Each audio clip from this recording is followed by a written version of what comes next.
tons of cameras. All right, sweet. So I will. it's not just gonna be my beautiful face. Have to snap to sync the audio together. Oh, is that how That's that all works? gonna be cut out. Oh, that's fine.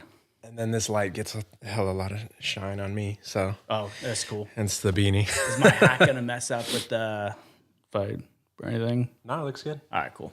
Yeah, that's you right there. That's what people are gonna see Sweet. when we get the podcast going. So I was thinking it was gonna be waist up, and so like actually I changed real quick before I came out because I had milk all over me. I was milking a goat, and so I was starting to smell a little like curdling milk. oh damn. Yeah, but still. Yeah, so thanks for coming by, man. I mean, we were talking for a little bit about, kids and whatnot. And I liked how you brought up that point about, I don't know if it's like how it's to be said. A buddy of mine said like the one and done approach when it comes to kids, or like the 2 and through and then the 3 and. Yeah, and then the rhymes just keep going as the numbers get bigger. And stuff. But because you just have one, right, and me, for those of you guys who listen, I have 2. Right. We're 2 and through. That's it. For real? Yeah.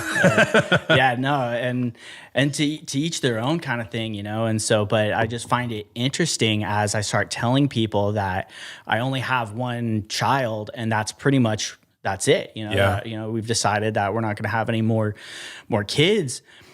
That how a lot of people almost don't accept that. Yeah. And sometimes, like, I always try to give people the benefit of the doubt, and sometimes I feel like it's, they take it as like a jab or something, like, or they take it personally. Yeah. In a sense. It's like, I was like, oh, you've only decided to have one kid. Does that think that you think that you're better than me or something weird? I have no idea what's going through their head because I'm not in their head. Yeah. And so, and then they just always want me to always break it down. They always start asking all these questions where it's like, it's really personal.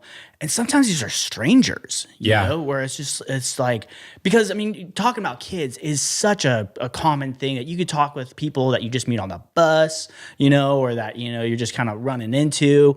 And then they're like, oh, I have a kid. Oh, cool. Me too. It's that common ground. Yeah. And then they're like, what kind of, or how old your child? And I'm like, oh, he's 6. I was like, oh, it's a boy. And then immediately they're like, any more? Yeah. Or, when's the next one or something like that. And it just gets so repetitive sometimes to start breaking it down where it's all like I try to be honest with people. But sometimes if it is just that random person on the bus or something like that, I haven't gone to the like extent of saying I was like, oh, I have testicular cancer and I had my balls cut off or something like that. I'm sorry, I don't know how crude I can. I'm gonna try to say what you're gonna say, man. Okay, I was like, I'm gonna try to keep it clean, But yeah, and I just don't always want to get into it with everybody about my personal reasons for having one child. And I feel like that there's probably a lot of other people that I know people who have only one kid, and a lot of times I can tell that they immediately jump with their reasonings. And I was like, oh, these poor people have been beaten by society by only having one kid. Yeah. That they're just so willing to be like, this is why. Don't be upset with me. Yeah. It's like, oh shoot, dude, it's chill. Well, even when it comes to like 2, like I knew from the beginning I wanted 2 children, regardless of how hard it was going to be. The reason we're not having 3, it's hard. Like it's not easy. Right. And I think that a lot of people inherently feel like if you have one, they should have a sibling, or you shouldn't just stop at one because why? I mean, for whatever reasons, just like you mentioned. Right. And for me, I can completely understand. It's not so much the love is divided, but in a sense, it almost is. Yeah.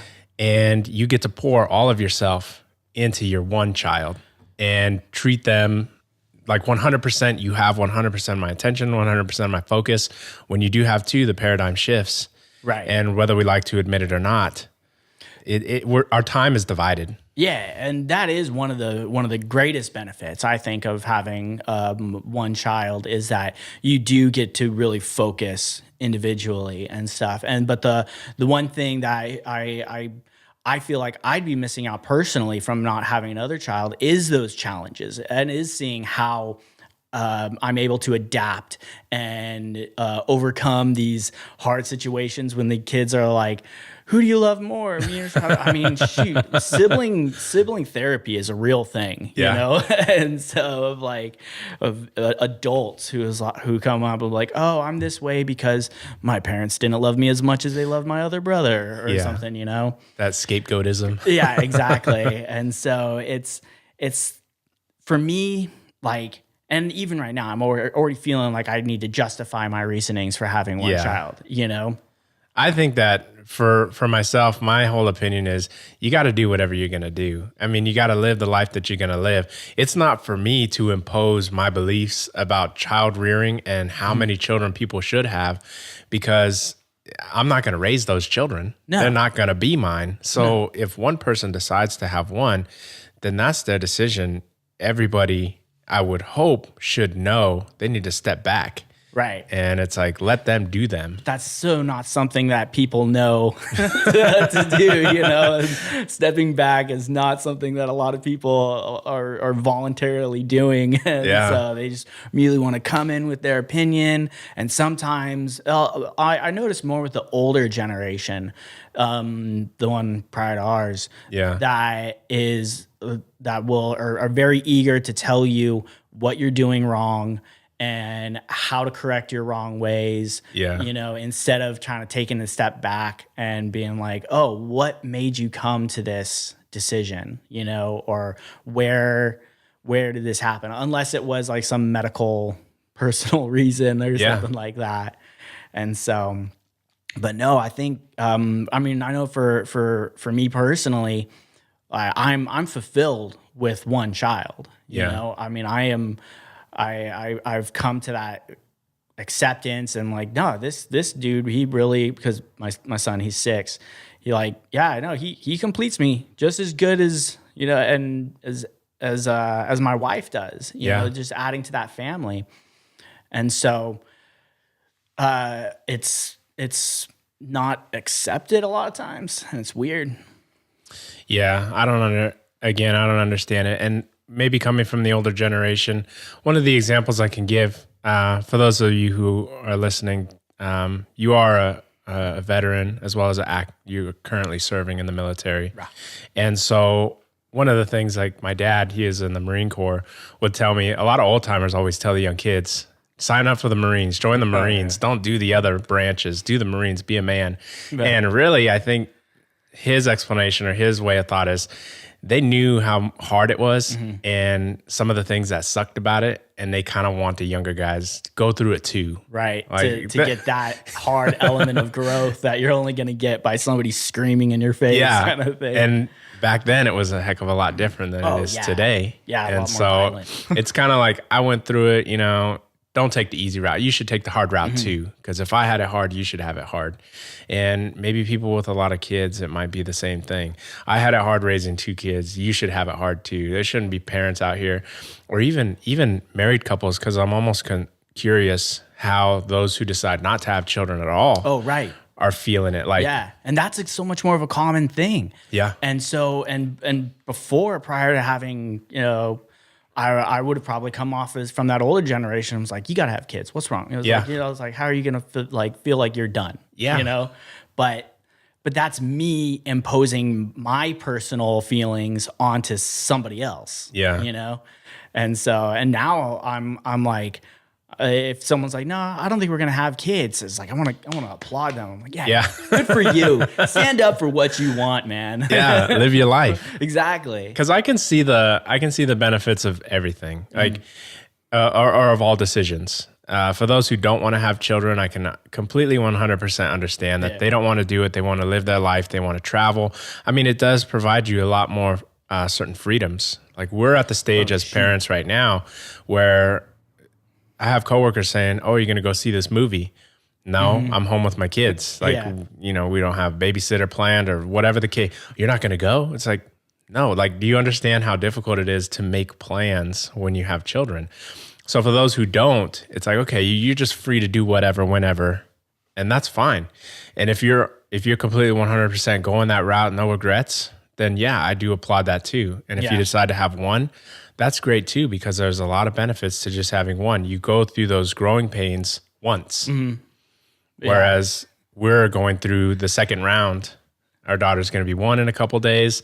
So the sleepless nights, all of that stuff, it's just... No, and there is those elements of when you're going through it, the first time, then you do have that. It's like, oh, what would have been better is if I kind of hit it like this, Yeah. But at the same time, with only having one, we were blessed. Like our son, he never had any issues sleeping, feeding. He never went through any kind of sicknesses. Honestly, he was a picturesque baby. So the polar opposite of what I'm going through. Exactly. And that's kind of where I'm at. I was like, I'm not gonna get that again. And so it's like, I played some good odds. Yeah. And so I was like, that quit when you're ahead kind of aspect. Yeah.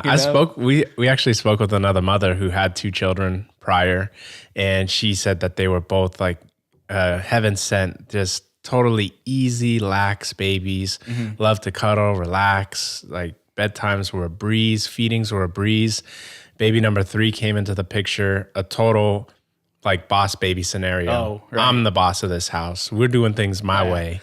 And and she's like, if I had her first, I probably would have stopped.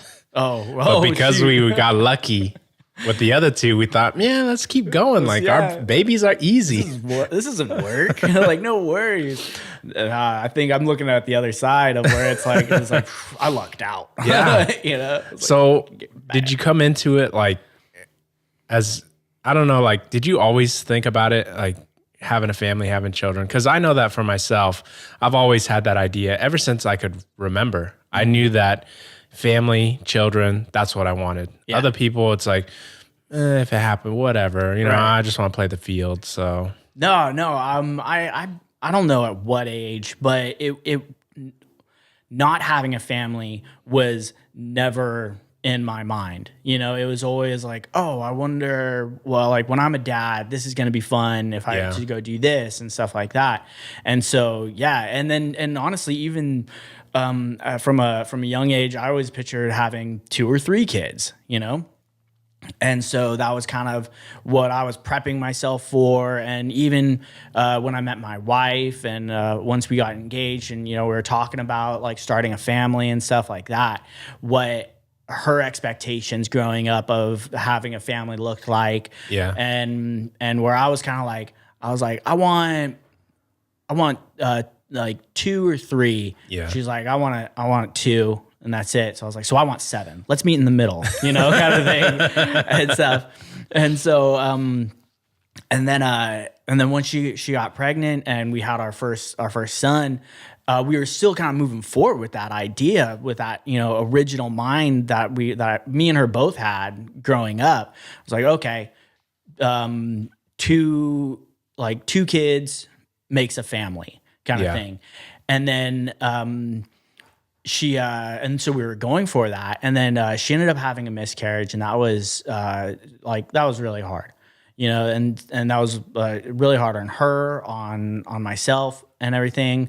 But it kind of also gave us this opportunity to kind of step back and think, wait, why are we having 2 kids? Yeah. Is it because that's something we want? Is it something that we need? Or is it something that that we've just seen on the commercials and on the cereal boxes of the happy family with the kids, 4 children, yeah. And so exactly. And then all the reasons of why people have multiple children come up of like, oh, your kid needs a companion and stuff. And it's like, well, I don't want to have a kid for my other kid. Yeah. And so I was like, I want to have another kid because I want another kid. And so,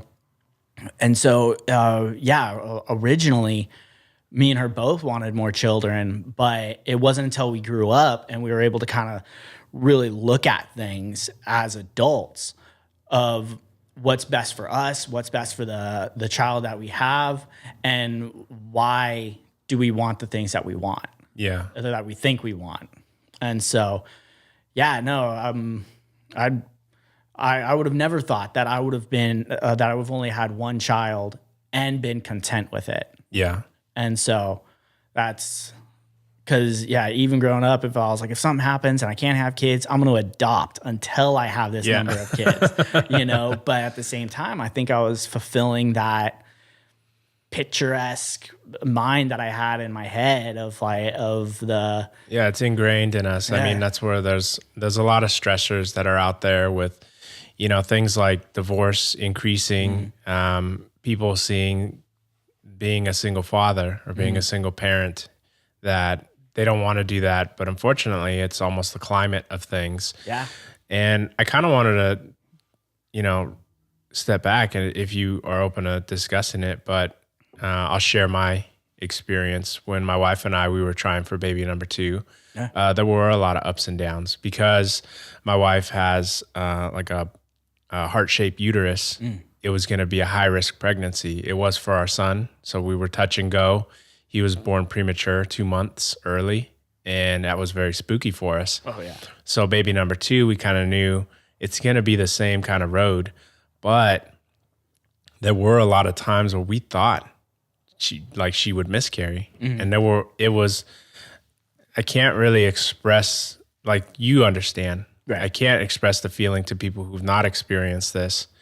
Just this, it's not like walking on eggshells. You feel this sense about you, like, are we going to have this baby? Is this baby going to be here? Yeah. Like, what's going to happen? And it's just this extremely unsettling feeling. Yeah. So then to have experienced a miscarriage as a father, as a man, how did it affect you?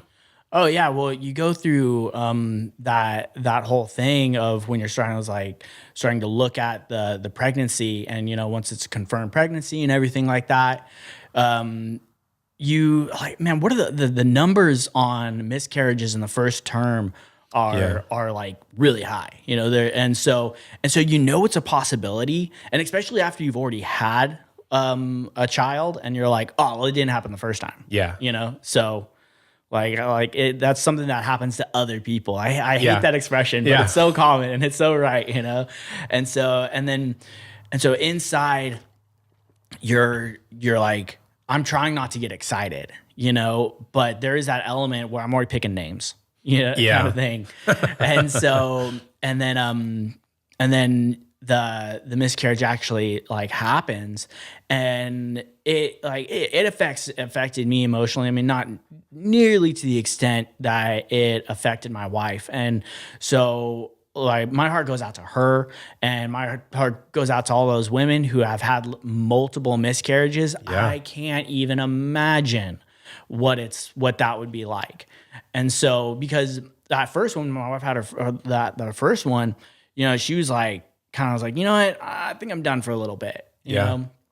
And then we tried a couple times, later on in the, a couple of years later, and we just didn't get pregnant. And then, and so we were just like, no, this is kind of the nail. I was like, all right, let's just kind of be grateful for what we have, and kind of stuff, Yeah. And so for those people who, continually try and continually have those miscarriages, and having that weird sense of guilt that they go through of, this is my fault and stuff. Yeah. And me trying to be there to support. It was like, no, that's not it at all. It's not your fault. This isn't, this is something that happens. We know the numbers. We know the odds of actually a successful life, and it's, and then you see all of a sudden, that's when all the pregnant ladies come out of the woodworks, And so, and all of a sudden you see all these bellies everywhere, and you're all like, dang, is everybody pregnant? Holy crud. It's got to hit you even harder to see something like that too. Yeah, and so, but it's, as a man going through it, I was more or less pushing away my emotions to ensure I was supporting my wife to the best way that I could. Yeah. And so, to this day, it's nothing that she likes to talk about at all. I'm probably going to get a little bit of flack of even bringing it up, to be real. And so, Yeah. but it's good now. I mean, we're at a much better state with it. And so, but the not to like totally switch it over, but it just kind of made me think that the only time that I ever question about having another child is when occasionally my son will say, I was like, man, I wish I had a brother, or I wish I had a sister, you know? And then that's that moment of having kids for your other kids, you know? And so that's when I was like, yeah, dude, that's something that you're gonna have to deal with. Hey, let's go hang out with that guy. You know? I was like, let's go find you a friend real quick. You know, because you have brothers, right? Or I have a brother. Yeah, same as me. I have a younger brother. Are you the youngest or oldest? Yeah, he's older. I'm the youngest. Oh, okay. So you know what it's like to be second player and yeah. Even the controller that's unplugged for a while, you know, and even knowing that it's unplugged, but still being cool with that because you're hanging out, you know. And so, how many years apart are you from your? We're 4. Okay. My brother and I 3. Okay. Yeah. So I mean, it's close enough to hang out. Yeah. And to be really cool.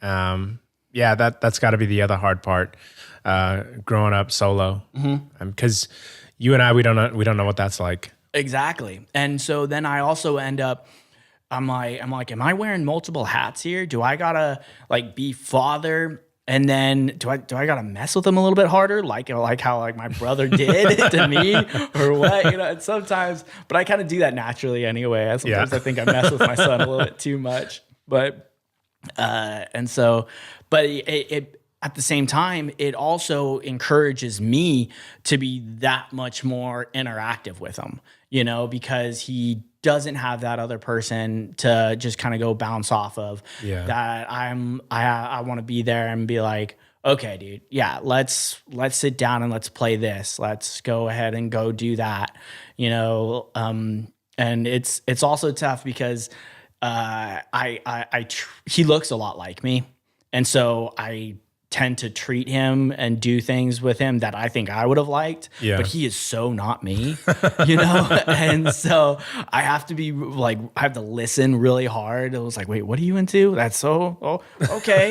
Yeah. Let's go ahead. And I can't think of an example right now. Yeah. But, and so when he does like have interest, like he just started showing interest in kayaking. Oh, cool. Yeah. And so he's not like the greatest swimmer, and so he obviously has got life jackets and stuff, but it makes his mom super uneasy. But I love kayaking, and I'm really trying to get into kayak fishing and stuff like that. Oh, that's awesome. Yeah. And so when he's telling me, he's like, hey, I want to go kayaking. I'm like, stop everything. We're going kayaking. Everyone go away. You know? And so I'm like, yes. But and so if instead he's like, no, I want to play Roblox. You know, I was like, okay, I can get into that or whatever. Yeah, some toys kids are playing with today, it's like, it's not the same. No. And he doesn't like Legos. I mean, he's okay with Legos, but I mean, that was one of the things that as a youth, I stockpiled all my Legos and was like, this is my legacy. Yeah. This will be for my son and he will love me eternally for it. And so I presented him with all these Legos once he was about 5, thinking, okay, he's old enough, you know? And it was totally just like, what do I do those? You know, that kind of thing. I was like, you do anything with them, you know, but still, he's just not me. Yeah. I mean, we're not quite at that point yet with our kids. Like, I'm not, like my son, he's really into like really, really little kid stuff still. Oh yeah. Enjoy it. That's so much fun though, you know? So when he gets older, it'll be curious because my brother and I, we were more gamers. Yeah. Me so too. if he wanted to play board games or video games or any of that stuff, it's like, okay, let's do that. I've saved, same boat. I've stockpiled my old consoles and my old games. And now you're making me feel like when I present this to him, he may very well be like, I don't want to do that. Yeah, dude. Like if I hope you get prepared for that a little bit, because I was not ready, you know? And yeah, no, he's about gaming, and so we can relate on that and stuff. How old's your son? He's 3. He'll be going on 4 He's 3. September. Do you have him playing any video games or anything yet? You know, against popular belief, we do have him playing the iPad, and he's like super good at it. Like he has there's some educational games on that Kindle Fire. Yeah. And he plays those, and he comes up to me. He's already spelling words. He's already doing all this crazy stuff that I was like, that it's more than just for watching videos. Like Oh, right. Yeah. I was like, that's cool that there's educational games on there, not just weird, like little Fruit Ninja, Yeah. Kind of stuff. Yeah. So there's like spelling games, and there's a really interesting one that he just got into. And it's like, I don't think he understands that it's actually a scientific game. Those are the best. Yeah, it takes like a tiny little element. Well, I think it's an element, and it makes a funny little noise when you tap on it. But there's like 6 different things you can do with the element to create a new one. You can either pour it in liquid, freeze it, spin it, and when you do these things, either that element will then become something new, or it'll just be destroyed, and then you have to start over. I think I know what you're talking about. I think I've seen that action before. And so he's building like this periodic table. Yeah. And he just thinks it's fun, but I'm like, that's awesome. Like, you're using the scientific method to test different things with this thing and see if it becomes something else. No, actually, my son was playing that, and it was one of those moments where I had to kind of let go and let him play with it and stuff because I so wanted to do the scientific method. Yeah. Like, no, just work on that one element. And then do everything to it and see what happens, kind of thing. And said I was like, okay, I'm gonna put this element in the spinner, and then nothing would happen. It was like, all right, I'm gonna grab another element and put it in water. I'm like, but you don't know what happens if you put the other element in the water, And then I was like, so when he kept doing like the same thing again and again, getting repetitive with it, I was like, no, this is gonna build something. Yeah, because I was watching him play, and then I don't know how it is for you, but for me, it's like, at a certain point, I'm like, this is how it's done. Like when you tap the element, it shows like 3 options because there's 3 directions. It apparently can become 3 different things. And it's like, well, here's the symbols of what you're supposed to try, meaning it's giving you the hint right out the gate. Okay. And so rather than like as eager as I was to just do it, because I wanted to see what the next element was, I was like, well, look at this. This looks like a spinny thing. Why don't you try spinning them? And then he did it, and it became something new. And then we just do this over grand celebration. Yeah. And now I think he's starting to figure it out, because he started with like 1 element, and then it was 5. And then when I started watching with him, and then he just showed me today, and he's like almost completed it. Oh, sweet. I'm like, whoa, this is... Instead of just like keep doing the same one, my son would find one that he liked, that how it came out, and then he would just keep doing that one again and again and again and again. Just beating that dead horse with it. But that's all right, man. If you're still stoked on it, that's what's important. But no, I started exposing my son to video games. Oh man, like he pretty much as soon as he was able to hold the controller, and then I had to start figuring out where my censorship lied into it. And so because there was also that element, I was like, oh man, he's not even 3 yet. Like he's not going to remember any of this, They do. Yeah, they do, and so I was super about Marvel versus Capcom when that at the time it just came out, the newest edition, and so I was playing it, and being and I have mixed opinions about exposing my son to virtual violence, and so because I come from a different background where, for one, like I was exposed to it pretty young, and I came out fine, but and then also knowing how it like being in the Marine Corps and stuff like that, how it benefited me to an extent, like really, and it was like training, virtual training. There was almost a difference between the kids that were like these Idaho corn fed big guys kind of stuff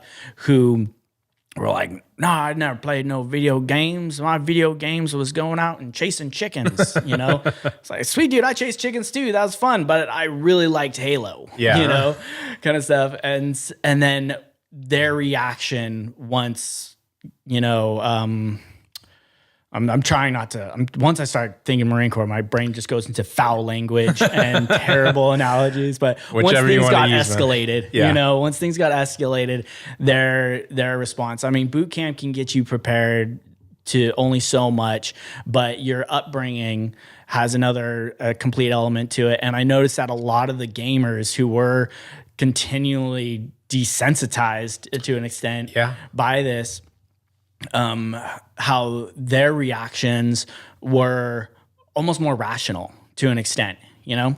And so I looked at that and I was like, but these guys, like, it's not like on a day to day, any of them were out just punching babies or anything like that. You know, they're regular people. And so they were able to separate it, you know, reality from virtual, but at the same time also kind of get them for a little bit more of extreme life. But I don't want to train my son from age 2 to be a Marine. Like, that's not something that is my like goal in his world. Yeah. And so, and I'd probably support if you wanted to be an officer in the Air Force, I'd be like, yes, you know? We actually had that same, I guess it's a little bit of a pun, but the same road to cross, because yesterday, my son, he likes to play this game called Crossy Roads. And it's a pixel-based game. We have it on the Apple TV. It's also for the iPhone. We're not sponsored by Crossy Roads, but you pretty much just swipe up and you try to. It's Frogger, a modern day Frogger, and he thinks the premise of the game is to get hit in traffic. So yeah, and there's a cool little animation. There's a funny little sound effect. They make it worth it. Yeah, and he just starts laughing and jumping and. I think like it's just a game, but then my wife, she was watching him play yesterday. She's like, you know, you don't do this in real life. Like, maybe this game isn't for him. And like, that was already sort of like the parent transition. Because I think it hits everybody. Yeah. The parents, when we were kids who were telling us Marilyn Manson and Eminem are contributing to violence in schools, we're going to be those at some point with whatever our kids are into when they're teenagers. And so when that shift happens, I think it's starting to happen with my wife already, is apparently Crossy Roads, violence in video games. Yeah. And where does that... It's weird when it happens. Yeah. It's unexpected almost every single time. And so, yeah, I'm sorry, go ahead. Yeah, I was just, you know, that on that same note, because I enjoy video games, and at a very young age, as far back as I can remember, I mean... You could even make the argument that Mario introduced violence in video games by stomping on turtles and Goombas. Slaughtering Goombas. Yeah. Pushing dinosaurs into volcanoes. Yeah, jumping off, falling off cliffs, all that stuff. And so when I mean, who didn't throw the penguin off the ice cave? Yeah, in Mario 64. Yeah. And so... and the same thing, like, I can completely understand. I'm not going to have my son playing Mortal Kombat or... you know, Halo or Call of Duty. These are more realistic, and they are the reason we have the rating system. They are for a mature audience. And I think that as parents, we have to determine at what age are our children mature. Yeah. For some, they might not be in the picture as much due to work. So kids are playing at middle school or even younger because they have older siblings. But parents who are really involved with their kids or have the time, because don't want to offend like you're not involved, but to anybody listening. But for those who have the time to be around, they can monitor that a lot more. Yeah.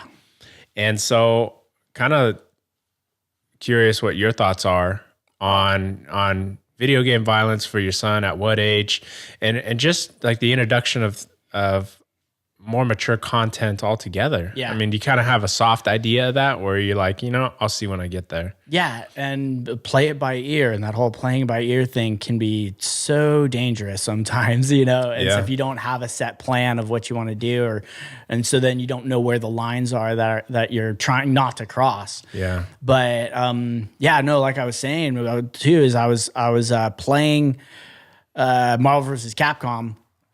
Which is a solid game, by the way. You know, yeah, totally. And so it just really throws in a bunch of different elements. And he was already interested in Marvel, you know, and so this really blew that whole thing up too. Yeah. And I think he just turned 3, or he was able to move left and right and press a button. And so I set that mode to, you know, the easiest of the easy. And he wanted to be Wolverine. And he figured out that if he just charges the guy and then just presses X like repeatedly, that he could win levels, you know? And so he went through the whole tower, you know, and he beat that mode on very easy. And, you know, that gamer parent in me was like, so stoked. I was like, he beat Marvel versus Capcom when he was 3 years old, kind of stuff, you know? Yeah, he's a prodigy. Right. You know, and so, and then we would even start playing together. And I'm like, this is parenthood. This is what I signed up for. Playing video games with my son. Heck yeah, kind of stuff. I'm going to be Mega Man, you know, and he's going to be the Hulk, you know, and stuff. And then going through it. And then I started noticing, I didn't like it when there's some female characters in there that are really risque. Oh, you know, like Morgan and even Cammy can have some really bouncy elements to herself, you know. And so he was really getting about when he would have to fight them, you know. Okay. And I was like, man, we're skipping this. You know, I was like, let's do something else or whatever. And then he was picking. He had this lineup because I think it was Marvel vs. Capcom 3, and you could pick 3 characters. Yeah. He picked the 3 most risque females, and so it did 2 things for me though. One, I was like, I think this dude likes chicks. You know, I was like, all right, that's cool too. You know, yeah. But at the same time, I was like, not like this, bro. Yeah. Not like this. And so then we had to abandon that game. Yeah. You know? And that's when I started looking at the censorship, because I was okay with the back and forth violence and stuff of punching and kicking and things like that. Yeah. But I'm also like there to be able to see that if he's around other kids and if he's doing that, how to address it. Okay, maybe then we shouldn't be doing this and stuff like that.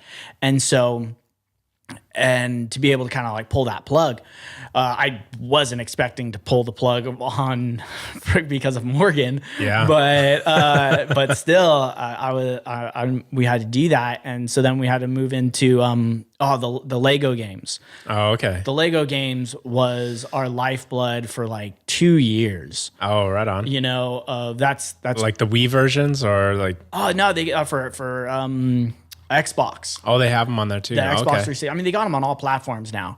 And so, you know, fun, safe, which also gave me the false impression, because this was before I gave him all my Legos, that he would be into Legos. And I ruined it by showing him Lego video games. And so it's like, wait, these Legos don't run around and build things themselves, you know?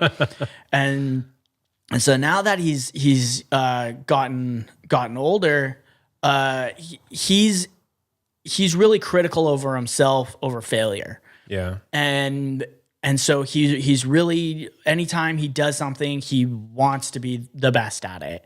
And I understand that. I can't say that I'm always that way, but I know his mom is definitely that way, you know? And so they just want to dominate whatever they're doing. And if they're not dominating, they don't want to do it. Yeah. You know? And so that's fine. But that's also part of teaching that whole failure aspect of teaching them, like, okay, just because you get, you know, knocked down doesn't mean you just crawl away. You know, you got to stand back up and try it again. And if you want to still stop, try to stop on a high note, you know? Oh, yeah. And so now, and it's also not the very popular parent mood, but I let him play Fortnite. You know, right on. I know that was a question that was put up out there, like, when do you allow your child to play Fortnite? For me, I mean, I look at it like it's super cartoon violence. Mm-hmm. Like it's not even Call of Duty or anything like that.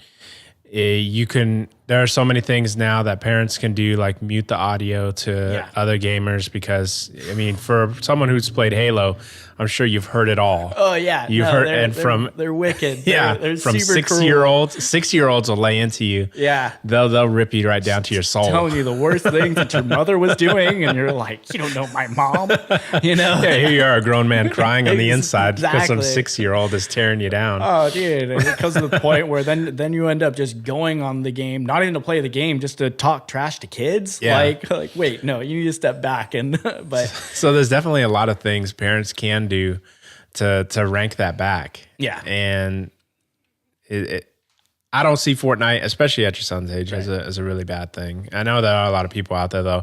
They just read the clickbait articles. Mm-hmm.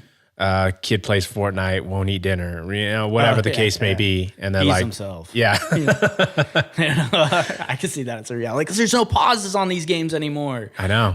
And so and that's something his mom doesn't understand. She's like, come to dinner. And I'm like, he's in a match. Yeah, And so, yeah, you can't just walk away. right. No. And I think that maybe one of the things that might have brought that question up is the fact that there are so many kids his age that are already allowed to play. Mm-hmm. So I guess you're kind of able to answer that now, whereas when we were young, it was like, well, maybe you can watch MTV when you're in middle school because everybody's watching it by that age. Yeah. Or maybe you can think about listening to these kind of CDs when you're in high school because everybody will be, and you don't want to be excluded. It's already happening. So when it came to playing Fortnite, a lot of kids his age are already playing. How did you come to that decision that yes, you can? And was it in any way affected by the fact that, well, if he doesn't get to play, everyone at school, when he goes to school, they're all going to say, well, we're playing and we got this and that. And Yeah. No, they're actually, he's one of the few kids at his school that is playing Fortnite. oh, really? Yeah. So he's the cool kid. You know what? Oddly enough, he's actually kind of like over this element, kind of an outcast. I just went to his last day of school. They had this barbecue thing. Yeah. And then he's all about it and stuff. And I was kind of talking to some other kids like, I just feel like that creepy dad. I was like, what do your parents let you do? Kind of stuff. And so, and then they're like, no, yeah. I was like, what games do you guys like to play? And just Minecraft. All of them, just Minecraft. Yeah. And that's cool. Max was about Minecraft too. The adventure mode scares the life out of him. Oh yeah, the zombies. The zombies coming out at creepers. night. Yeah, and so, but he's all about the creative mode, which I'm way more content with too. Yeah. But the element of the other kids at school having the effect on them, that's not really anything that I've had to deal with yet. I know that that's going to come down to it, for something. I'm not looking forward to finding out what that is. It's so many dumb things for so many different parents. Yeah, stuff that, and it's generational too. The stuff that we're not going to be prepared for because it's absolutely was nothing that was even in our realm of consciousness, Yeah. And so, but for me having him playing Fortnite, my main concern was the live element of talking to other people and things like that, obviously. And so I give out to the Nintendo because it's on his Switch, and they're so elemented to like the younger age range that you have so much more parental controls over it. And so that was an important factor for me, was making sure that not only can he, it depends on who he's listening to, what kind of invites he gets and stuff like that. And so, cause there's a lot of times, most times I'm kind of hovering, but there are when I'm not, and so I want to be able to feel like I can leave the room or go do something else, and that he's not going to get bombarded with these ridiculous propositions and stuff like that, And so, and he's never really acted out on any of the stuff that you like the violence in Fortnite. until recently, where he was playing with some of these friends at the park, and they were running around playing Fortnite. You know, some were finding sticks, some weren't allowed to touch sticks. You know, and so and that's a totally different element too. And I was like, Max, don't play with sticks right now because that kid can't play with sticks. Yeah. You know, and so but that's chill.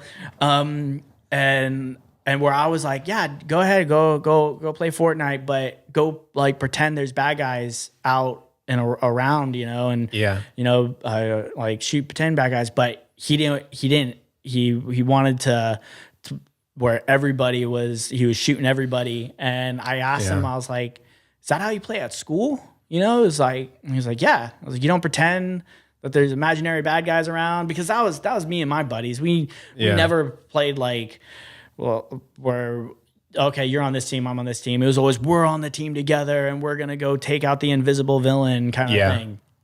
And so I was like, oh man.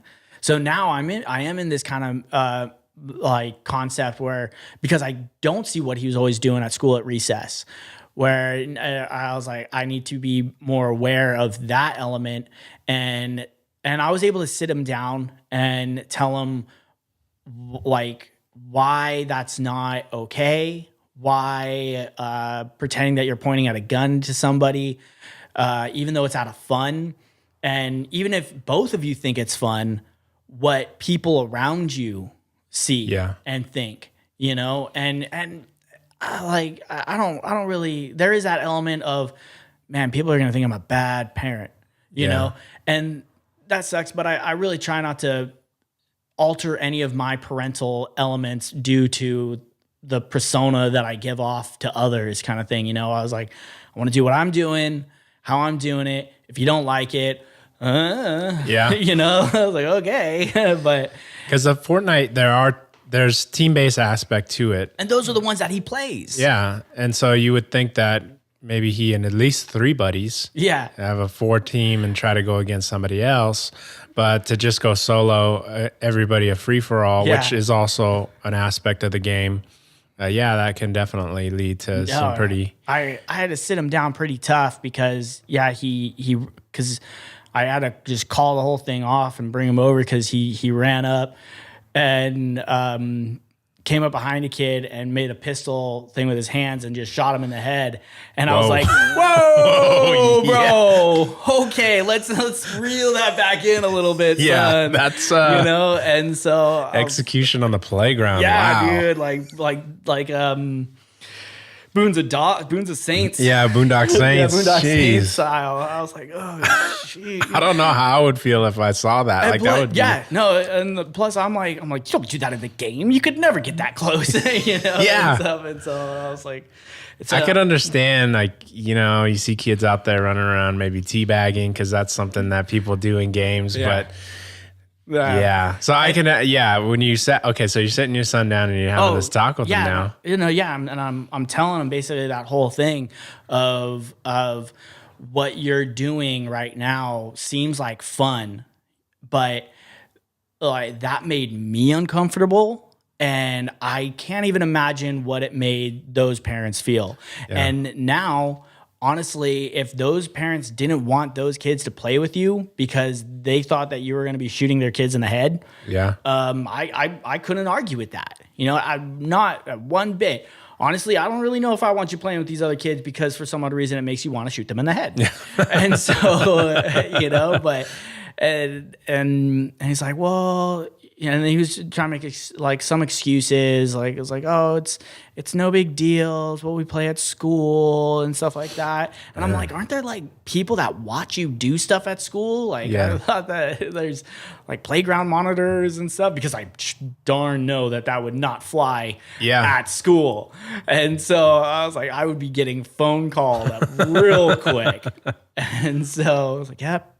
Your son shot somebody in the head today. I was like, oh, sorry. But because when we were kids, I want to say it was probably Ninja Turtles. Mm-hmm. That was a big thing, or playing Transformers. and imagining that we were those characters, Right. and they weren't enacting violence on each other. At least Transformers, it was like lasers, but no headshots or anything like that. And you weren't controlling the character, so we might have been just reenacting the episodes. And the bad guys, they would get away. It wasn't like there was. If they didn't get away, there wasn't another episode. Yeah, exactly. So that's got to be a difficult road to be on and to try to navigate, especially, again, you're in it. It's happening now. It's current. It's not something that Fortnite's not been out for decades. Right. It's something that is new, and all parents are probably having to figure out how to navigate this franchise and the possible effects it may or may not be having on their children on an individual basis.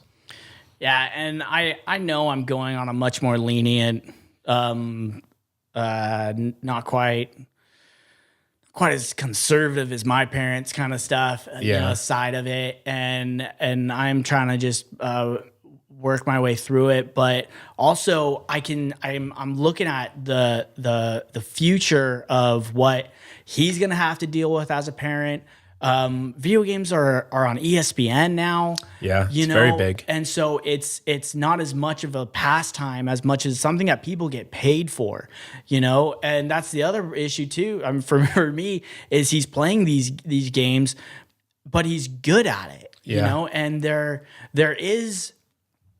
it's also now, which anyone who's known anything about World of Warcraft and stuff like that knows that there is an addictive element to it. Yep. And so it's not like he's just always on it. It's like I made set times. I remember when I had to start, like, I was like, okay, dude, you're starting to play video games too much. There is that line where you need to kind of like cut that off and go do outdoors, kid things and stuff like that. And the first time I ever did that with him, he was probably 4. It was like he was going through withdrawals. It was really difficult, to set those boundaries and stuff like that. And because when he had none, and then me realizing, oh shoot, boundaries need to be made on how much this game time that this guy's doing. And, not quite. He never does like temper tantrums or anything like that. But I mean, he'd cry, or he would just flop around and be like, "There's nothing to do. I'm so bored," And then me being like, "Well, you're not gonna go back to it until you find something else to do, and you're not bored. Once I know that you can do something else and be happy with it, then I'm not gonna let you go back and like play any video games or play on it wasn't Fortnite when he was 4. It was, I think it was maybe Roblox. Oh, okay. Or something like that. And that's interesting that you would take that approach, especially given the nature of gaming today. That gaming when we were younger was just this is just a thing you do. It's a digital version of a board game, so to speak, like the same aspect. However, now there are people, they can make a career if they're good, a very small percentage. If they're good, they can make a career off of either streaming games or playing games professionally. Yeah.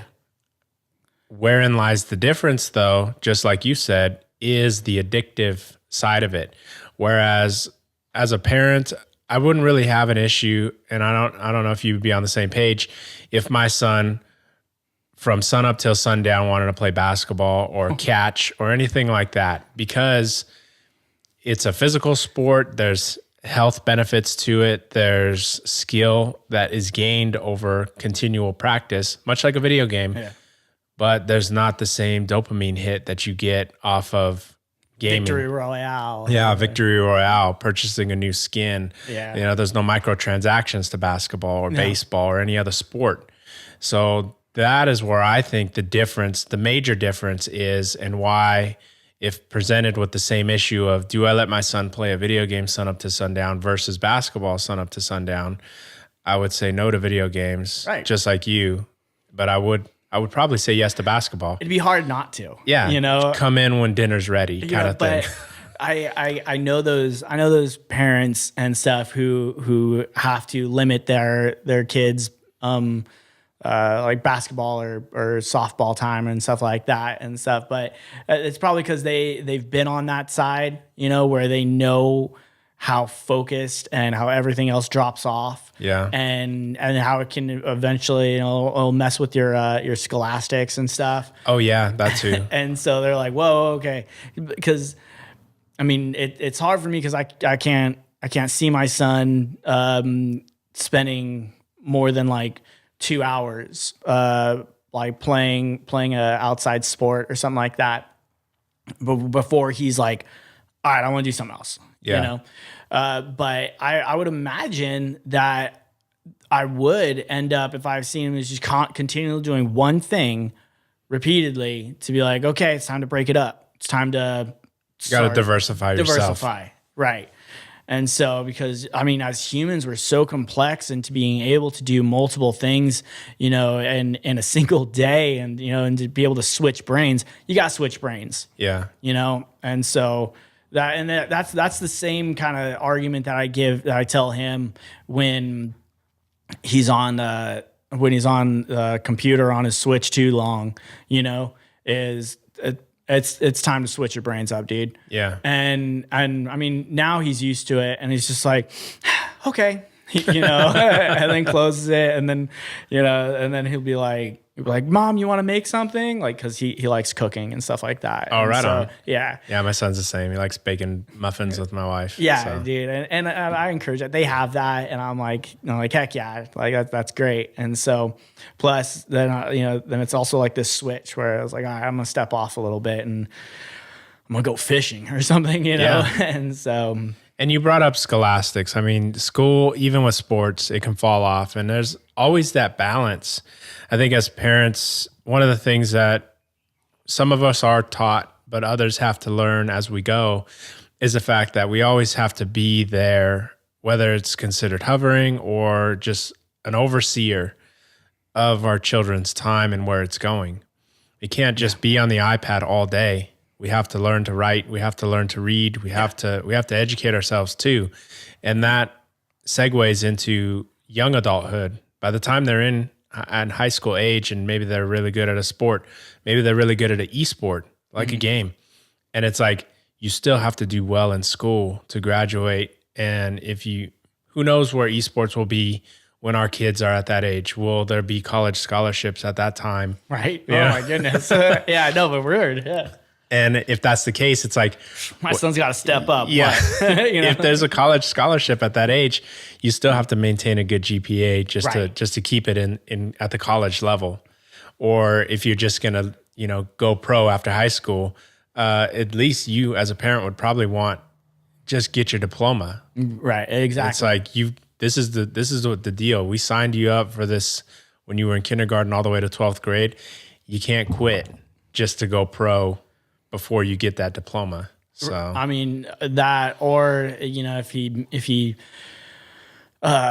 shows interest in a trade or something like that, and that's a little tough too, because I mean I honestly, anything that he showed interest in, and just like today, when he says like, I want to try this, I was like, I want to be there just to fully back it and commit to it with him. Yeah. But I mean, if he decides to go into a trade and stuff like that, like by all means, that's great. But I mean, with a diploma, you kind of have a little bit more of of working space to do with it. And so, I'm sorry, I can't get my head off of esports as a. But yeah, being a tradesman too. I mean, that's the route that I went. Yeah, I finished high school and I went off into the working world, and I pretty much made, just for years, lateral moves from minimum wage job to minimum wage job. And I had this, I don't know if it was a growing up epiphany, that it was like, I don't want to work for minimum wage anymore. And I had to think about what I was good at. And I was okay at welding in high school. So I decided to go back to community college, or go to community college and just study their welding program. Oh, sweet. And got a good program. Yeah. And I got into welding, and I've never had to work, knock on wood, minimum wage job again. Yeah. And it's been great. But I'm not a college graduate. I only have my diploma. So everything, there's nothing. Some people think like you have to have this college degree, and that's a whole huge topic about student debt and loans and all this other stuff. And what are you really making at the end of the day after all of that?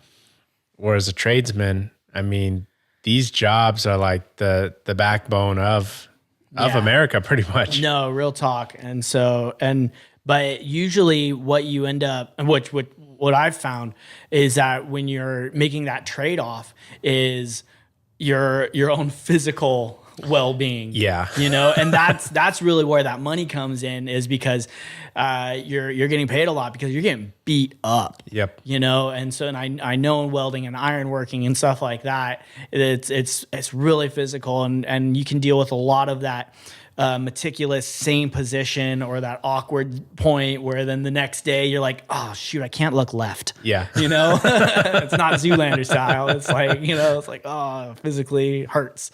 And so, and that's where I kind of made that mentality of, I was like, if my son wants to go into a trade, I want him to be happy with whatever he's doing. I know all kinds of dudes who are in trades, and they're all like, everyone's dumb if they don't do it because it's awesome, you know?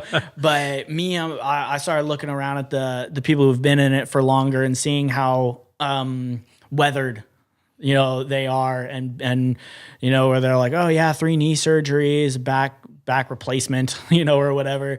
And I'm like, shoot, is there a way I could still make this money, but you know, not die by the time I'm 50. Yeah. You know, and I was like, oh yeah, I guess that degree would have kind of helped in that element. And so that's what I was like, yeah, if that's what you're looking for, hard charge it. But that, or you've got to be able to teach your son or your children really just about the end game. Yeah. And for myself, I still struggle with that though. Yeah.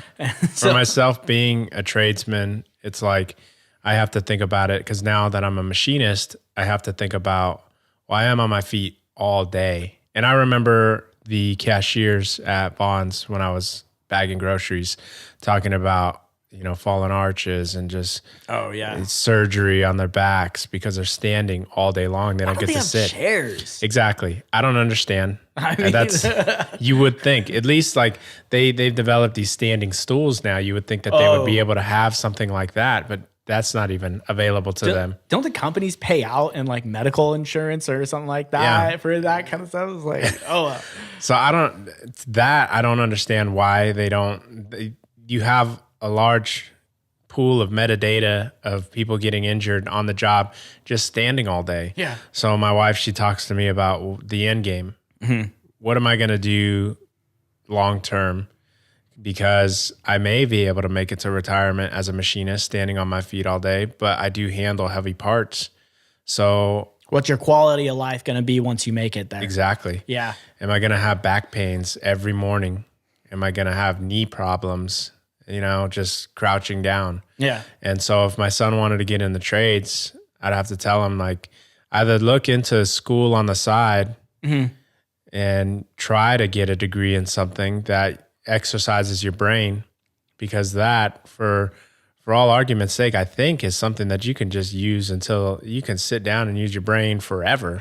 Yeah. As long as you're here. It's a lot of really smart old people. Yeah. Or look into the highest position you can get in the trades. It's the foreman. Yeah. It's the contractor. It's the inspector. And what does it take to get to that? Oh yeah, no, the inspector status. Even to this day, I toy with the idea of being a safety supervisor kind of element. That whole safety world is just, it's real. People get hurt. Yeah, on the job. Exactly. And just to go around and just exercise the operational risk management, you know, of that, and you get paid pretty good for it, you know. And so, and you're not hurting yourself, and so to like try to encourage in your children, it's like, okay, like you have an idea of what you want to do, why don't you look at the whole picture of what's involved with it, kind of thing. And so, I mean, I can't really do that right now, because right now my son wants to be a DJ. Okay. It was a DJ ninja for a while. but I think the ninja dropped off at some point. Yeah. I don't think we have any like legitimate ninja masters here in the United States either. So you have to go to Japan for that. Which maybe there's a need for it. There's not that, and so he'd have to cross train and then bring it back, but exactly. And so I was like, but also I felt like they were both night jobs. Yeah. And so I felt like that'd be a really hard juggle. And so once he starts posing interest into a certain field or something like that, which I can't push that on him. Like I'm 31 years old. I don't know what I want to be when I grow up. I'm gonna have a good idea, and I'm brushing up my resume, to try to push me into a direction that I feel like would benefit not only my family, like financially and everything, but myself for my own mentality. Because I was in a job that pays really well, but really didn't do me well. And in turn didn't do well by my family because I was not the best I could have been for them. And so he has that opportunity, hopefully, to kind of see the things that I'm trying to do and apply it to how he wants to live his life. And so I feel like as long as we're there to support the life that they want to lead, then your kid's going to be happy. And in the long run, that's really what all we're trying to do is make our kids be happy people. Yeah. So then here's a hypothetical for you, because I enjoy the hypothetical questions. And we'll say, your son is at the age where he's 18, he's graduated high school, and he wants to pursue, say, DJing or being a professional gamer, because given the times when he's 18, but you've also set money aside for, say, college for him. He could have a full ride, but he would rather take that money and invest it 100% DJ equipment and, using it for rent or whatever bills he needs, because he needs to spend all of his time. Yeah. No, he has a fun setup for him that pretty much it's geared towards scholastically, so that that it can go into that. But if he decides to go into a trade, or he's like, I just want a fleet of taco trucks. And I was like, all right, we can use this money that we've set aside to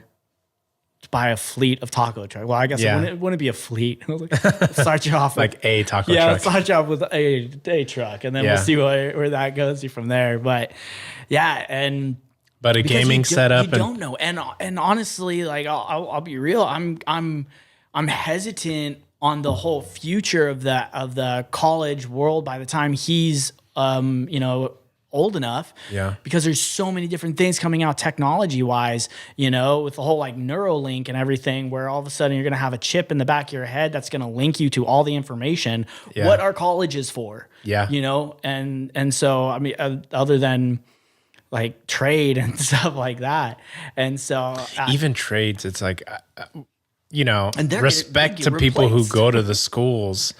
But once I finished, I was like, the old guy in the shop could have just taught me all this. Oh, yeah. Like, that's why it's a trade. Yeah. The on-the-job training element of it is, which I always gained so much more from, than any of the courses and stuff that I did. And I was a heavy equipment, and I went through a heavy equipment school. Well, actually I went through two, one in the Marine Corps and then one on the civilian side.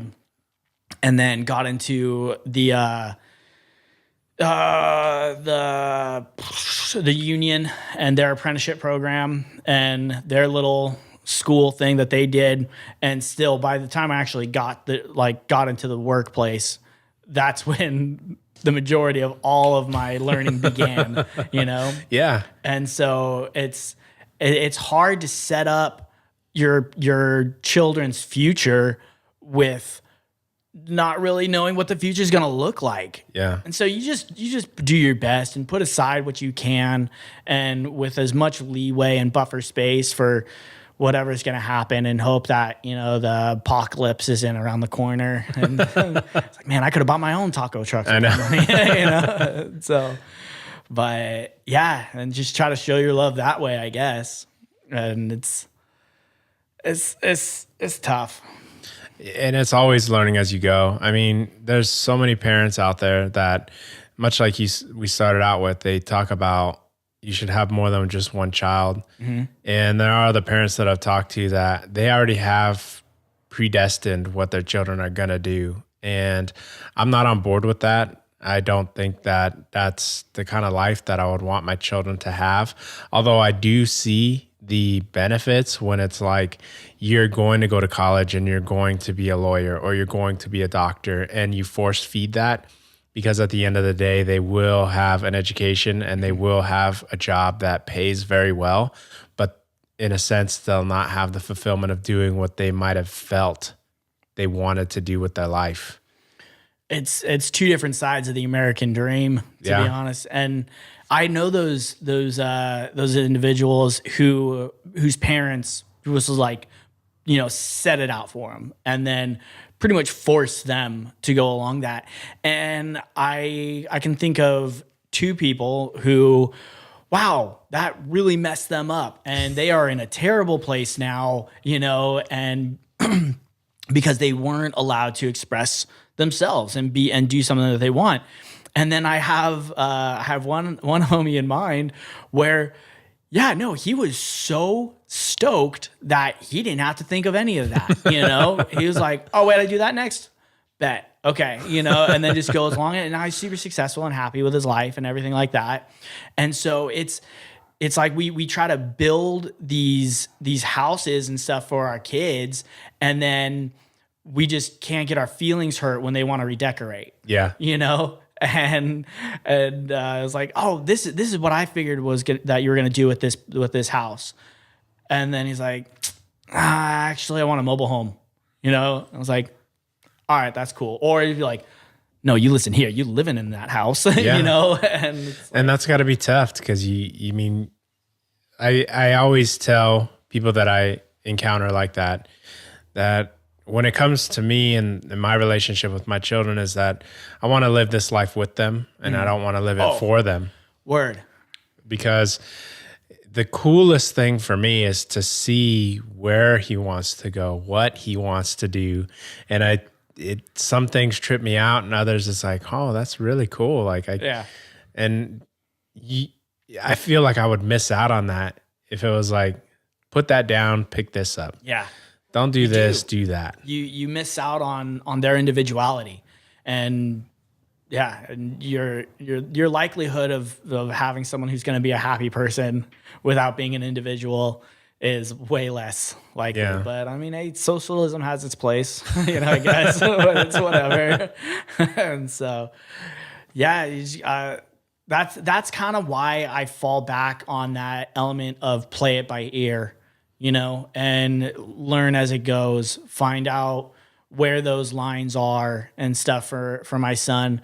And that also kind of falls back onto why I'm glad I only have one child, and so because you have to be more likely to be like, oh, this worked for this kid, let me start pushing this other kid into like that or that same kind of, and to be like have so many different angles on how you want to raise a child in one home, because every child has to be raised differently because they're all different people. And then you're going to end up dealing with this issue of that's not fair. It's like, why'd you let this person do that? And I'm like, oh, because that person's not a poop head, and then kind of just going through it. I don't got to worry about that. I got to worry about my one kid. Yeah. And basically, if I mess that up, there's no excuse. But I don't have to worry about messing that up because I got a good kid. Yeah. And I tell him that I love you every day more than I did the day before, because every day I get to see him doing those progressions where I was like, wow, I didn't think you'd be into that. Yeah. You know, and see him becoming his own happy person is just all the motivation to make myself a better person.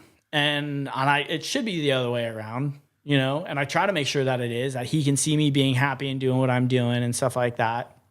But he's not quite old enough to have that concept yet. And so I want to make sure that by the time he is there, to be able to perceive my things that I'm doing and why I'm doing it, that he'll be able to relate on that. And so his karate teacher asked me the other day, because, you know, my wife's into bodybuilding and stuff like that. And he asked me, he's like, do you train? Like, what do you do other than work, you know? And my son goes, he cleans the house. You know, I'm like, yeah, bro, that's what I do for fun. I clean that house, you know, field day all day. But and so then I was like, you know what, I need to start getting more involved into showing him things that I like to do, so that you know. And because a lot of times, like I think maybe as just dads, we do things, and either you're with it or you're not, but this is what I'm doing. And we don't often take the time to share it. Right. Like if I'm out doing the yard work, he's not at the age yet where I'm telling him, let's go out there and do it together. He just hears the lawnmower or he sees it. So if anyone were to ask him what I do, he may not very well understand. Yeah. You know, we're doing work around the house, we're maintaining things. Right. Or this kind of stuff, you know. And so being like, oh, my dad podcasts and stuff like that, you know. And so, because even this, I don't think he fully understands. I have him out here sometimes. He wants to talk on the microphones. Yeah, I love that, dude. I was thinking about that. I was like, bro, interview my kid. You know, like, blur his face out and all that stuff. That's great. But at the same time, I'm like, nah, dude, he says some crazy things. Yeah. So I've got a couple I've not released. It's just, you know, I think it would be interesting for him to be able to look back on this, to understand that we've had conversations together. Yeah. And even the whole idea with the podcast. Is this me, by the way? Yeah, that's you. Okay. The whole idea with the podcast is just like, you know, expressing what I'm feeling and what I'm going through at this time. So if and when he decides to join the dad life himself, and his son or daughter is the same age, and he can see that, well, my dad went through that too. Because I think when we get older, you transition to a few phases as a parent, and this is just my opinion, that for one, you have the mentality where things switch, which we talked about before, and now the music you're listening to is contributing to this, so you shouldn't listen to that. Yeah. Whereas when we were kids, we were listening to wild stuff too. And then when you become a grandparent, it's almost as if you're now this holier than thou. I never spanked my children. I never gave timeouts. You need more patience with your kids. But it's like, that's not the way I remember you when I was a kid. Oh, right, dude. Yeah, because people have the tendency to remember the best parts. Yeah. You know? And so having this sort of documentation, this unfiltered thing for him, it's like, well, yeah, when you were 3, you were pretty wild, and you would test my patience from time to time, and I was honest about it, and I talked about it. Maybe I didn't share everything online, but we do have a catalog of things that at least I can look back on and say, yeah, I felt differently back then than I do now. And that was something that I was listening to one of your podcasts and stuff earlier. This is the one that you just put out about the breakups. Yeah. You know? And I was thinking about how I really dug how you're addressing these issues, how you think about it right now. And so that, you know, I mean, knock on wood, if something bad was to happen or something, you know, and all of a sudden, like, you know, you're dead. And then, you know, you're not there to like guide him. Yeah. Then he also has this element and stuff. But it's also cool to have this backup. So when you do end up having those issues, you can be like, no, like you can listen to what I thought about then. And then you could be like, and I still feel the same way. Yeah. Or, you know, it's like, but now I kind of understand it different. And this is how, this is why. And then he's also able to see your progression of growth. Yeah. Because I always thought that, you know, adults growing up, they're the way that they are, and they've always been that way, and they're always gonna be that way, you know? And so that there's just no changing them kind of thing. Yeah. And so it's cool to be able to go back and be like, no, as humans, we are always learning, we are always growing. And if you've stopped doing that, you've started dying. Yeah. And that's nothing I want to encourage you. And so I was like, yeah. As kids, we look at our parents as if they know everything. Right. And I'm the first to admit I don't. I'm flying by the seat of my pants every day. Like I'm just introduced to new things, new trials and new obstacles and new problems to try to solve. And my wife and I, sometimes we look at each other like, is this the right thing to do? You can read books, you can, listen to podcasts, you can watch movies or go to seminars. At the end of the day, it comes down to you and the decision that you're going to make for your family. And that's why other people, they're always quick to give you advice and tell you what to do. Yeah. And you got to filter that out for yourself. So I always feel like at the beginning of when you're talking about something like parenthood and stuff like that, you got to throw out these mean old disclaimers at the beginning. Yeah. It's like, yo, this is me. This isn't, I'm not, if you don't feel this way, I don't think that you're like ridiculous. If you think I'm ridiculous, just let you know. Like, okay. And that can be such a huge trigger for people. It is. Like for your son, he plays Fortnite. Oh my gosh, that's the worst thing in the world. I can't believe you would allow. I'm going to get flack from different people about it. Yeah. But others, it's like, I was on the fence about it too, or I'm still on the fence, but hearing the way you're approaching it, I might approach it the same, but then I might also add this to it too that you didn't add. And then they're going to do that. And then having an open dialogue, non-biased, is very hard. I feel it's easier with a podcast because I try to be as non-biased as possible. You do a great job with it, by the way. I was shouting out. And then other people can just ingest it. Yeah. If they want to reach out to me via DM or messages or whatever to let me know their opinions, that's great. Or talk to me publicly, that's great too, because I'm open to listening. But sometimes when you have a one-on-one with somebody, it can be very difficult because they might just be 100% set in their ways. And I'm open to that. Like I can have a conversation with somebody like that. Yeah. No, but not everybody's that's part up. of growing as a I'm sorry. Growing as a person, And so is to be able to be open to other people's opinions and stuff like that. And so, and we've done some kickback over one of your podcasts and stuff. I was like, oh yeah, that's how I think about it. And so, yeah, we were talking about, what was it? Cause you had some points of view that were really just on the nose that I didn't consider. And it was like, I reached out to you with a question about, and I think it was an episode I was doing, and then I ended up doing an episode about it. Oh, that's right. That's right. And I didn't have that train of thought at the time. Mm-hmm. It provided some perspective for me. And yeah, I was like, was it leadership?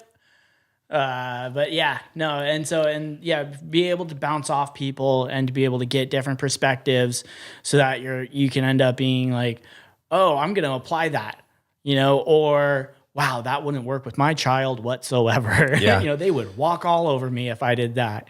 And so, and knowing your kids too, like, your son, and when other people are introducing things, like maybe hypothetical, your son just can't have sugar or else he's off the wall. Mm-hmm. And other parents, just let him have some ice cream. And it's like, I said, no, you don't understand my kid. Yeah. But they're persistent. Mm-hmm. Come on, just do it. It's fine.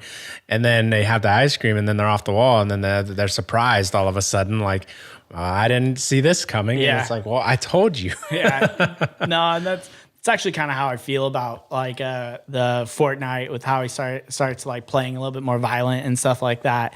And so I was like, I'm pretty sure that was the warning that people threw out to me when they're talking about having your kids play first person shooters and stuff like that.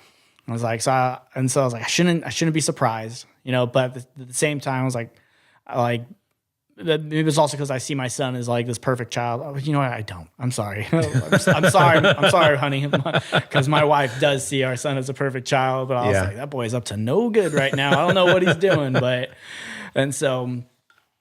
You get these warnings and sometimes you decide to ignore them, but as long as you're not so surprised when those warnings come true. And like, oh, shoot. Yeah, that can be tough. But again, we all have to cross these roads or cross these bridges when we get to them, and just try to do the best we can. Listen to other parents, do research on your own. Even if you're a hands-off parent, I mean, you kind of have to just respect that the chips are always going to fall where they may, whether you're completely 100% involved or you're 0% involved. We grew up with other kids that had parents who were in the picture and might have taken the wrong path in life, and grown up with kids whose parents were never around and had the perfect scenario to have grown up in a bad life, but turned out great. Yeah, man, I have some of those friends that I wish I knew what happened to them, because I know they can all have turned out to be like delinquents and stuff like that, gone through it. But it was one of those like, what, your mom just walks around naked all day? It's like, what the heck? Kind of stuff. And I was like, how are you as an adult now? Kind of stuff. But it's like, all right, it's whatever. Like, I'm fine. I'm a tradesman, but I like wearing heels. So right, okay, that's just a one-off thing. Speaking about risk management, bro, that's some hazards right there. But that episode thing's gonna bug me. But about what we were talking I'll have to about. try to find it. Yeah. Unfortunately, we won't be able to get. No, because I'm not that quick with it right now. But overall, yeah, raising only one kid's got its pluses. Yeah, and it's some negatives, but each coin's got two sides, and so I think it goes back to saying that as long as everyone's kind of more open-minded to things and less critical of others, and everybody hears it. I've worked with people who have 6 or plus kids. In today's day and age, I think that's wild to fathom that idea. Back when my grandmother, I had 12 aunts and uncles. That's what they did back in the day. You just had a big family. So everybody gets it on all. You don't have kids, or you only have 1. You only have 2. Why'd you have 3? You only have 4. There's never, especially then once you start going into like culturally and stuff like that too. Yeah. And so, like for me, I'm like my culture and stuff. It's not as wild, but I'm guessing for like a culture where you do have large families and stuff like that, to all of a sudden be saying that you only want 2 kids would probably be like, I was like, why? Kind of stuff. And I was like, that's not how we were raised, And I like what you said about, it does hit the nail on the head when you think about having kids for your kids. Yeah. And I think about it for myself. It's just my brother and I. Mm-hmm. I only have 1 nephew and then our 2 kids. Whereas when he and I were growing up together, we had tons of cousins. Oh, yeah. They just have each other. There's only 3, and that's it. The other cousins on my wife's side of the family, they're much older, so they're not going to really be in the same mental state or really interested in the same things as they are. But these 3, they'll grow up together. They'll have fun with the same things and the same toys, but they're not going to have the experience my brother and I had Christmas, where it's like everybody's presents are compiled, all the cousins, and it's like a living room full of gifts because the whole family's spending it together. Yeah. So they won't have those experiences, but we have to ball out and just get a bunch of gifts for those kids. That's all, man. Problem solved. What's up? Maybe we do that. Yeah. No, don't do that, man. Because I was like, yeah, and that's one thing that I wanted to ask, because we, as at least for my wife and I, we didn't go overboard with toys. The spoiled factor. Yeah, the spoiled factor with 1 child versus 2. We do have to divvy things up. She's playing with his toys, so we're not there yet where she has her own toys, he has his own toys. But when it comes to over purchasing, we like to not when it comes to toys, but we kind of did when it came to children things like beds and cribs and pack and plays and practical things. We got a double stroller. We used it like 2 times. Yeah. Yeah. And so, and when I think about it now, it's like, we didn't need it. Yeah. And then I was like, dang, foresight. Oh, well. Yeah. But yeah, well, I think that's probably, no one can blame you for being more practical, being it's all like, oh yeah, I got 7 night lights, kind of things. It's like, turns out to light the house up or whatever. I didn't need 7, you know, but that's you trying to also be a productive and a ready person. Yeah. I guess you go with the element of it's better to, better to have and not need than need and not have. And so, but we were going through the issue of the too many toys. Or it's not as much of too many toys, but we started getting this bad habit of every single time that we went out, you know, if like if we had to go pick something up at the store, or Walmart, or whatever, you know, he'd get something. Yeah. You know, I know you go to the store a lot. You go to the store a lot too. Yeah. But, and that was something that me and my brother never really always really had, you know, because, you know, if you get him something, you got to get him something. Yep. You know, and it keeps escalating like that the more kids you have. But when you only have that one kid, it's like you get him something, all right, that's $5, you know. And I had to step away to be like, it's not about the money spent, it's about him expecting something. Yeah, it becomes a habit. And so luckily we never got into the grocery store toy aisle or anything like that. And so that's not where he was expecting it, but he was expecting it about every time that we went to like Target. Yeah. And especially, and now that he's older, he's starting to play this game of, well, you got something. That's not fair, you know? Yeah. And so I had to start, you know, pulling out the element. I was like, oh yeah, well, you know, I mean, I'm working, there's, you know, this. They got to understand where the money's coming from at some age. Right. You know? And so, and frankly, like one time I just had to straight up tell him, you're not going to get something every time, you know? And he's like, why? I'm like, because that's ridiculous. You know, I was like, it's like, I don't know right now. Yeah. But I know I don't want to do that. Yeah. And so like, I'll get back to you with the answer, but yeah, for right now. I don't want to feed him like BS reasonings, you know, and stuff. And it was like, oh, we're broke. Yeah. You know, oh, that's my least favorite. I think my wife's pulled that one once. You know, I was like, I don't want to give him this.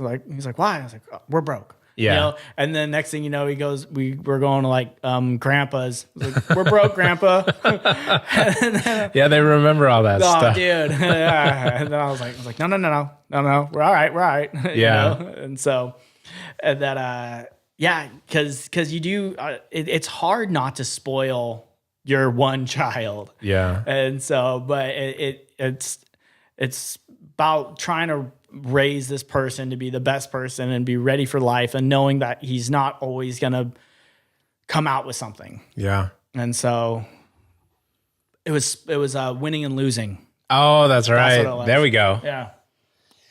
Yeah. This, Because you're not always going to win, kid. yeah, I talked to a lot of different dads about that. And especially, well, you know, touching back on the gaming thing again, when you play Fortnite, that's a competitive game. It's not like the Lego games. It's not like Minecraft.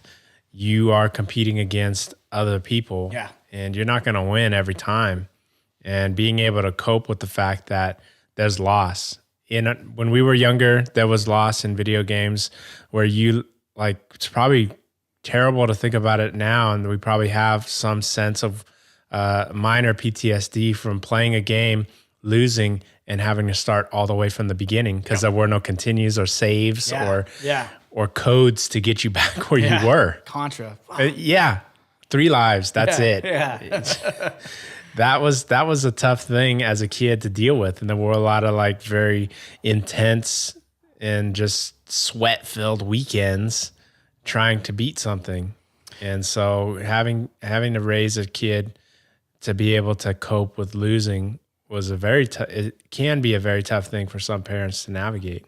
And that is one of the elements of why I was supportive of the Fortnite or playing live against other individuals and stuff, is because he was able to figure out how to lose better, you know? So, and also there was a less personal thing about it too. It was like he understood that was somebody else that was beating him. Yeah. And so he was able to kind of cope with that. I mean, he still gets upset, every now and then. And I'm constantly hearing him when he gets shot or something like that. He's like, hacking. That guy's that's a hack, and then I'll go to address it. I'm like, dude, I was like, the odds of the people that are doing that and cheating are very low. You just got to understand that there's people that are really good at these things, and they're preying on you, and they're probably just seeing your tag, waiting for it to come along, and realize that you don't know how to do a defense against this, and so you got to figure it out. But what he really struggles with is the self-loss of losing because he wasn't good enough on those scenarios or those games, like Pac-Man and stuff, where it's or some game where he just has to make this jump and he just can't make that jump, and those are the ones that I see him beating himself up against the worst. Yeah. And so, but he has that same element in school when he doesn't get a concept and he kind of hits a wall, and man, he hits that wall hard. Yeah. And so luckily he's had some amazing teachers, that have been aware of that and have been able to help him out with it. And so, and I hope the school that we got him in will just keep kind of pushing him through and having those amazing teachers and those experiences. Because he doesn't deal with, what is it? It's like self-failure. Yeah.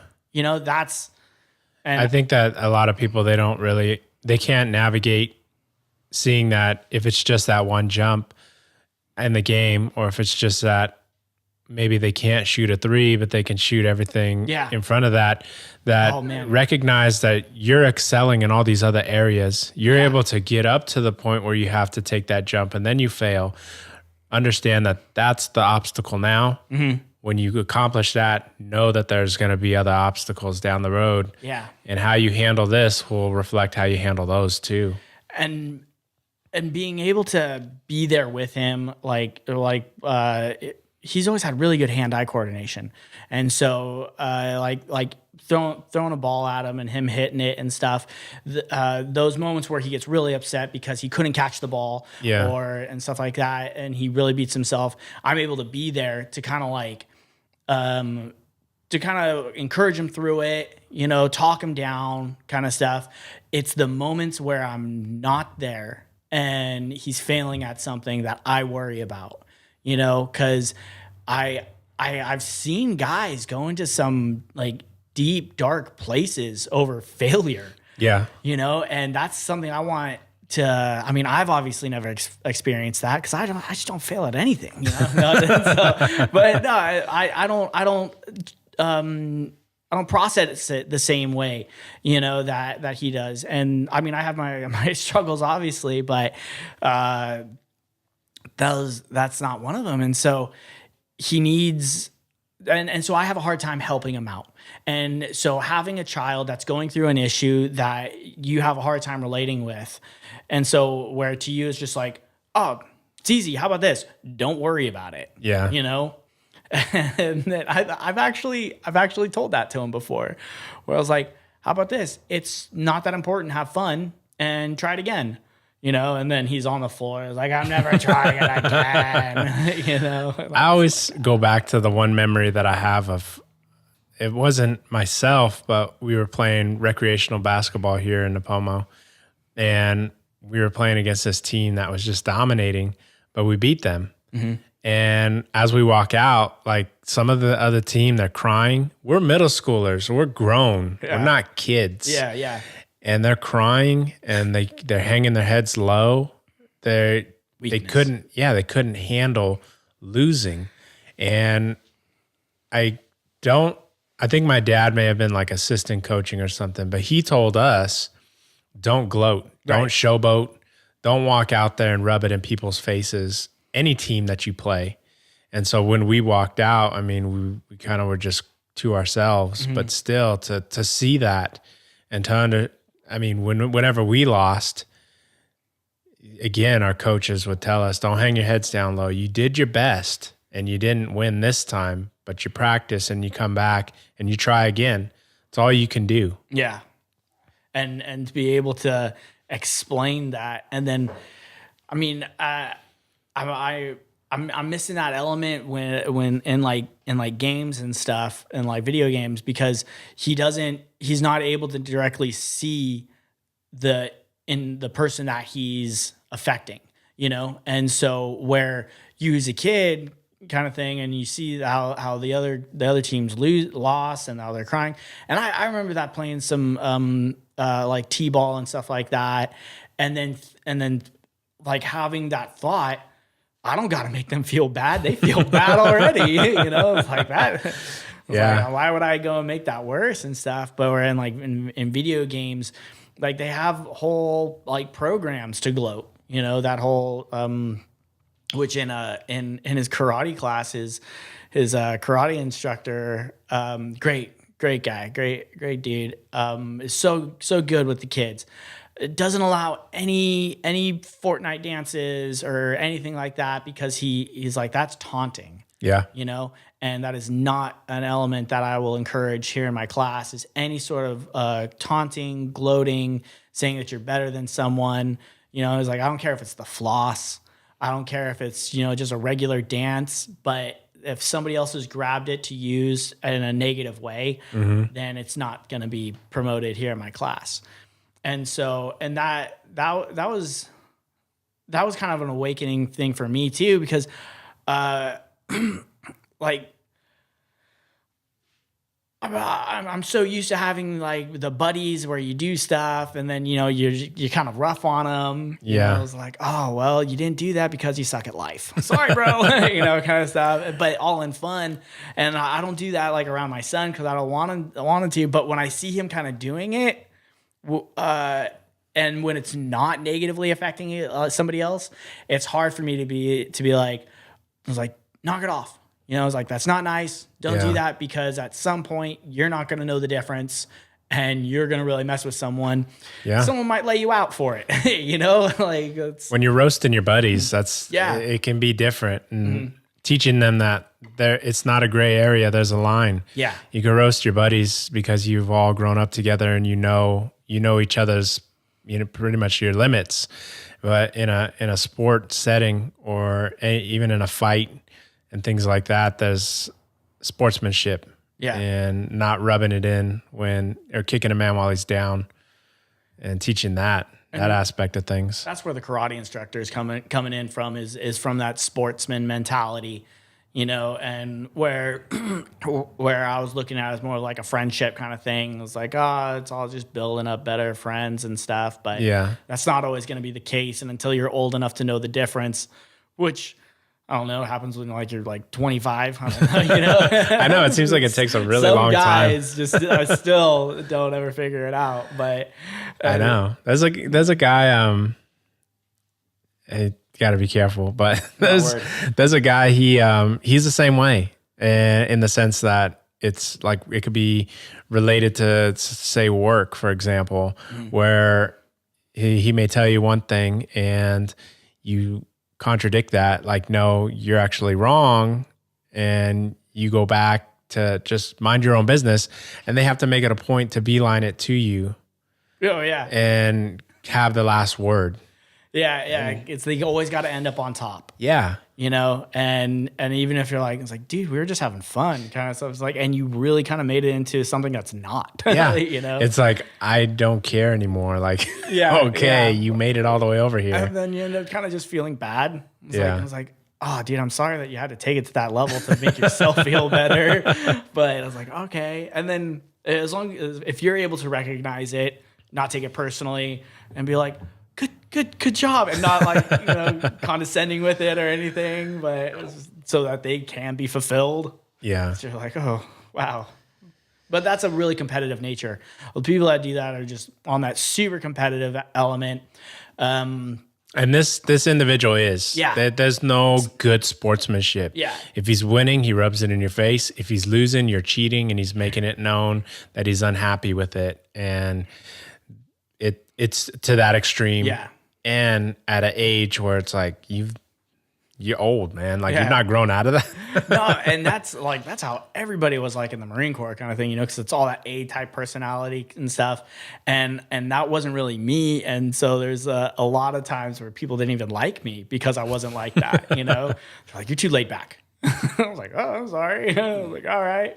And so, but I if I don't watch like my son's actions, he totally has the potential to end up going to that direction of taking things to the extreme, not knowing where that line is, being more concerned about how he feels about the outcome than about how the group does. Yeah. And so, it can be a selfish, slippery slope of competitiveness. Yeah. And so, but hey, that's what we're here, right? So if I could ask you to summarize kind of what we had initially spoke on about having one child and just being with that, if asked, or how did I want to phrase this? Like I wanted to phrase it a certain way, but so speaking to other parents who maybe want to make that same decision and are having a hard time because of outside influences, what is it that you want to say to that effect? Yeah, no, appreciate it. I think that it's important that you just kind of take a step back, and analyze how you feel about your current situation or whatever it may be, because it can go into so many different areas, and being able to figure out if you are capable of being like content with your scenario, with what you have, if it's one kid, kind of thing. And then being able to like mentally justify it to yourself, and if you can't justify to other people, then that's okay. If when people keep coming up and asking and saying like, oh, when are you gonna have another or something like that, and if you're like, I don't really know if I want another, to just be able to realize that's okay. There is no rule book. There is no actual laws that stop you, kind of thing. And so, but if you end up thinking it's like, I think I might want to have another, or something like that, or if you're on the fence about it, just you got to take your moments and write down. Like I'm always I'm not good at it, but I'm very pro at trying to write down why I feel the way I feel, or pros and con lists. But I kind of feel like if it comes down to a pros and cons list, you usually have an idea of what the outcome you want is. So just be true to yourself, and then see if your partner's on board. It's like, oh shoot. And that is a completely different podcast. Well, right on, man. I want to thank you for taking the time and being a part of this. And I want to thank you guys if you made it to the end of this podcast episode, definitely for listening. Yeah. We had a good one here. And hopefully we can have you back talking about other topics and other things. Yeah, dude, anytime. It was fun. Yeah. Right on, man. Well, thanks. No worries. Good.